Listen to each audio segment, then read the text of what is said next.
আসসালামু আলাইকুম। আজকে আমরা আলোচনা করব লেসন 50 নিয়ে। লেসন 50 আমরা আলোচনা করব স্থানযুক্ত শব্দ নিয়ে। লক্ষ্য করুন, স্থান কিন্তু সব জায়গায় থাকে, প্রায় পাবেন। যেমন বাসস্থান, কবরস্থান, মহাস্থান, জন্মস্থান, স্থানটি, স্থানকালে বিভিন্ন জায়গায় স্থান কিন্তু থাকেই, পাবেন। এক স্থান থেকে অন্য স্থানে যাওয়া, গুলিস্থান, বাসস্থান পাবেন। এই স্থানটা আমরা কীভাবে লিখব এটা আমরা আজকে আলোচনা করছি। লক্ষ্য করুন, যদি কোনো বাংলা শব্দের পূর্বে বা পরে স্থান কথাটি থাকে, থাকবে এখানে স্থান, কারণ উজ্জ্ব থাকবে, তার সুযোগ নেই, স্থান থাকবে। তাহলে ষাটলিপির লক্ষ্য করুন, এখানে থ আছে এবং দন্তন্য আছে, থ এবং দন্তন্য। তাহলে থর জন্য আমরা আচর শিখেছি হচ্ছে এই যে থ, আপনার নিশ্চয় মনে আছে, এবং দন্তন্যর জন্য আচর শিখেছি আমরা এটা।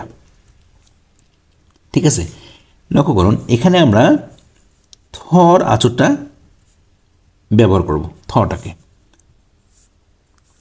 অর্থাৎ যে শব্দের স্থান আছে সেখানে থর আচরটা আমরা এভাবে দেব। অথবা আপনারা চাইলে এইভাবে মনে রাখতে পারেন, লেসন 19 আমরা শিখেছিলাম তন, তেন, তান।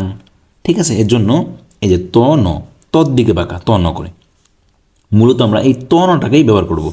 থ তো একটু বাঁকা হয়ে যাবে, ত নটাকে আমি ব্যবহার করি, ত ন। তার মানে থ যদি আমরা থটাকে তর মতো করে ধরি, থ এটা ধরি থর আচর, এবং দন্তন্যকে এইটা ভেবে ধরি, তাহলে তন, তেন, তান লেসন 19 যেটা শিখেছি সেই আচরটাকে আমরা বিচ্ছিন্ন করে লিখব মূল শব্দ থেকে। আশা করছি আপনারা বুঝতে পারছেন। বিষয়টা আরও ক্লিয়ার করছি, আমরা যদি কিছু এক্সাম্পল দেই তাহলে একদম ক্লিয়ার হয়ে যাবেন। লক্ষ্য করুন, আমরা যদি লিখি বাসস্থান, বাসস্থান, ঠিক আছে, তার মানে আমি বলেছি যে স্থান শব্দটাকে থাকলে এই ত ন বা থ নটাকে, যে থ ন, যেহেতু থ ন আছে সহজে বুঝতে পারবেন, থ নটাকে বিচ্ছিন্ন করে লিখতে হবে আমাদের। বাসস্থান লিখবো এখন, ব আকার দন্তস্ব, বাস, এই হলো বাস। এখন স্থানের জন্য এই যে ত ন বা থ ন বা শুদ্ধ, যেভাবে মনে রাখতে পারেন, এটাকে থ হিসেবে মনে রাখতে পারেন বা ত ন যেটা মনে রাখতে পারেন। তো আমার মতে আপনার তন, তেন, তান হিসেবে বা থন, থেন, থান হিসেবে মনে রাখতে পারেন, কারণ এটা যেহেতু স্থান শব্দটি আছে থ এবং দন্তন্য, সেক্ষেত্রে এটা দিয়ে মনে রাখা আপনাদের জন্য সহজ হবে। বাস, এটাকে আমরা বিচ্ছিন্ন করে দিলাম, এই হলো বাসস্থান।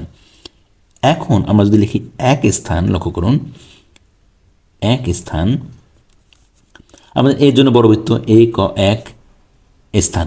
ঠিক আছে, এইখানে লিখলে আপনারা এটা সহজে লিখতে পারবেন, কিন্তু আমি চাই আপনারা এইভাবে না লিখে শর্টকাট টেকনিক অবলম্বন করবেন। এখানে এক লিখে স্থান, এক স্থান, এই হলো এক স্থান। এটা লিখলে আমাদের একটু সময় বেশি যাবে, সেক্ষেত্রে আমরা এইভাবে লিখব। অথবা এটা লিখলে যখন অনুবাদ করতে যাবেন তখন একটু প্রবলেম হতে পারে।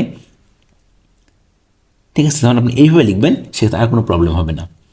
ঠিক আছে, এবার লক্ষ্য, আমরা যদি লিখি জন্মস্থান, জ নয়ময়, জন্ম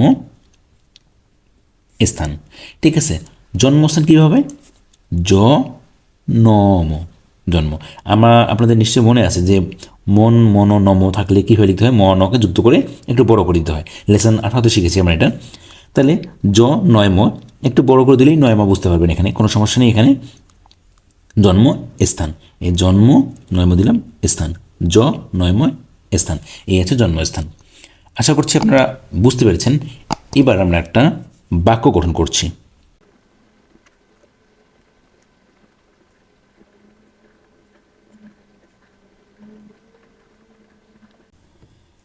লক্ষ্য করুন, আমরা লিখেছি একটি মোটামুটি বড় বাক্য লিখে ফেলেছি। স্থান, কাল, পাত্র ভেদে প্রত্যেক মানুষ ভিন্ন হলেও শেষ স্থান হবে কবরস্থান। তাহলে লক্ষ্য করুন, স্থান, কাল, ঠিক আছে, স্থান, কাল, পাত্র ভেদে, স্থান, কাল, তাহলে আমরা স্থানের জন্য শিখলাম থ ন বা ত ন বা থ, যেটা দিয়ে মনে রাখতে পারেন আমরা, সমস্যা নেই। স্থান, ঠিক আছে, স্থান এত বেশি বাঁকা হবে না, এটা এইভাবে লিখবেন, স্থান। কলকেল, কাল মনে আছে নিশ্চয়ই, কর আচর। পাত্র, পয়াকার পা ত র, এই যে পাত্র, ভয় করে ভে, দয়ে করে দে। স্থানকাল পাত্র ভেদে প্রত্যেক, সহায়ক ক্রিয়া ব্যবহার, প্রত্যেক মানুষ, এই আছে মানুষ, ভিন্ন, ভয়ে শিক্ষার্থী ভি নয় নয়। কাটাকাটি ব্যবহার আপনার লেসন মনে আছে কিনা জানি না, আপনাদের লেসন 15 শিখেছি আমরা কাটাকাটি মানে দ্বিতীয় শব্দের ব্যবহার। দ্বিতীয় শব্দ থাকলে সেটাকে আমরা কেটে দেবো। হলেও লয় দিয়ে সহায়ক ক্রিয়া ব্যবহার, ল দিয়ে মনে রাখবো আমরা হলেও। শেষ স্থান যখন শেষ দন্ত স বা তালব্য সে মূর্ধন্য স দন্ত সবগুলোর জন্য দন্ত ছোট আচর ছোট টান শেষ স্থান হবে। এখানে সহায়ক ক্রিয়া ব্যবহার এই যে বে বতে সহায়ক ক্রিয়া বতে হবে কবরস্থান, তাহলে ক এই যে ব এই যে র কবর স্থান। এই তো আশা করছি আপনারা বুঝতে পেরেছেন। মোটামুটি অনেক সহজ লেসন এটা, শুধু এইটুকু মনে রাখবেন থন যেহেতু আছে এখানে থন থাকলে থনটাকে আমরা পৃথকভাবে দিয়ে দেবো স্থানের জন্য, তাহলে আর কিচ্ছু লাগবে না। আজকে এ পর্যন্তই, দেখা হচ্ছে পরবর্তী ভিডিওতে। সে পর্যন্ত ভালো থাকবেন, আল্লাহ হাফেজ।